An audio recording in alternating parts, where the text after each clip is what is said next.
आज विश्व खुशहाली दिवस के अवसर पर मैं भी अपना कुछ वक्तव्य पेश करना चाहूँगा।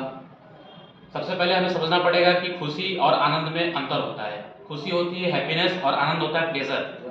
खुशी हमेशा किसी चीज़ को लेने में ही मिलती है और आनंद हमें देने में भी प्राप्त होता है। जैसे अगर एक गुलाब जामुन है और दो लोग हैं और हम चाहेंगे कि ये चीज़ हमको मिल जाए, तो यहाँ पर तो हमें खुशी मिल रही है, लेकिन अगर हम उसको ही दे दें पूरा या आधा न बांट लें तो इसमें आनंद का भाव छुपा हुआ है।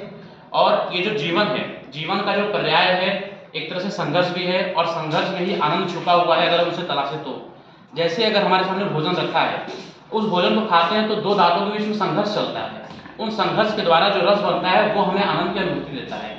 जैसे ये जीवन है, इस जीवन में हमारा ये शरीर बाहरी पर्यावरण से प्रभावित होता है और गर्मी, सर्दी, सुख, दुख आते जाते रहते हैं। और गीता में भगवान ने इन्हीं के बीच समभाव साधने के लिए कहा है और उन्होंने कहा है कि जो सत की जो सत्ता है, सत की सत्ता को ही उन्होंने आनंद का पर्याय दिया है। और एक सुक्ति है गीता की कि नासते विद्यते भावो ना भावो विद्यते सत।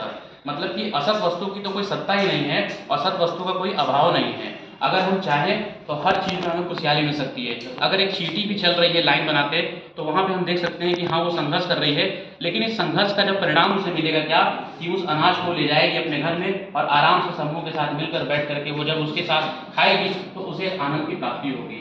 तो आनंद अगर हम देखना चाहें तो सबसे पहले हमें अपने नज़रिए को, दृष्टिकोण को बदलना होगा और स्वयं में हमें धीरज का भाव रखना चाहिए, क्योंकि तुलसीदास जी ने लिखा है कि धीरज धरहि तो उतरहि ही पारा। अगर हम धीरज रखते हैं तो चीज़ें धीरे धीरे हमें समझ में आएंगी, उसकी सुस्पष्टता समझ में आएगी और वो हमें आनंद का एक स्रोत बन सकती है।